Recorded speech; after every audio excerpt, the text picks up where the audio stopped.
At Iconium, Paul and Barnabas went as usual into the Jewish synagogue. There they spoke so effectively that a great number of Jews and Greeks believed. But the Jews who refused to believe stirred up the other Gentiles and poisoned their minds against the brothers.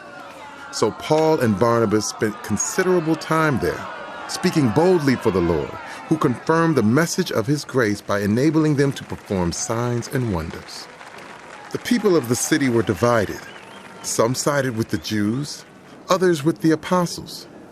There was a plot afoot among both Gentiles and Jews, together with their leaders, to mistreat them and stone them. But they found out about it and fled to the Lycaonian cities of Lystra and Derbe, and to the surrounding country where they continued to preach the gospel. In Lystra there sat a man who was lame. He had been that way from birth and had never walked. He listened to Paul as he was speaking. Paul looked directly at him, saw that he had faith to be healed, and called out, "Stand up on your feet." At that, the man jumped up and began to walk. When the crowd saw what Paul had done, they shouted in the Lycaonian language, Zeus, the gods have come down to us in human form. Barnabas they called Zeus, and Paul they called Hermes because he was the chief speaker. The priest of Zeus, whose temple was just outside the city, brought bulls and wreaths to the city gates because he and the crowd wanted to offer sacrifices to them. But when the apostles Barnabas and Paul heard of this, they tore their clothes and rushed out into the crowd, shouting, "Friends, why are you doing this? We too are only human like you. We are bringing you good news, telling you to turn from these worthless things to the living God, who made heaven and earth and sea and everything in them. In the past, he let all nations go their own way, yet he has not left himself without testimony. He has shown kindness by giving you rain from heaven and crops in their seasons.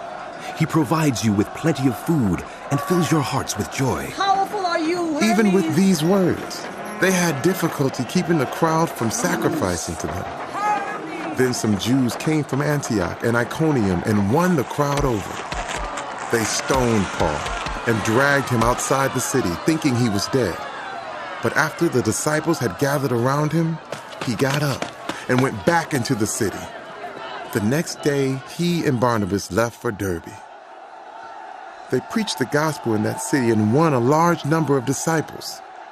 Then they returned to Lystra, Iconium, and Antioch, strengthening the disciples and encouraging them to remain true to the faith. "We must go through many hardships to enter the kingdom of God." Paul and Barnabas appointed elders for them in each church, and with prayer and fasting committed them to the Lord, in whom they had put their trust. After going through Pisidia, they came into Pamphylia, and when they had preached the word in Perga, they went down to Attalia. From Attalia, they sailed back to Antioch, where they had been committed to the grace of God for the work they had now completed. On arriving there, they gathered the church together and reported all that God had done through them and how he had opened a door of faith to the Gentiles. And they stayed there a long time with the disciples.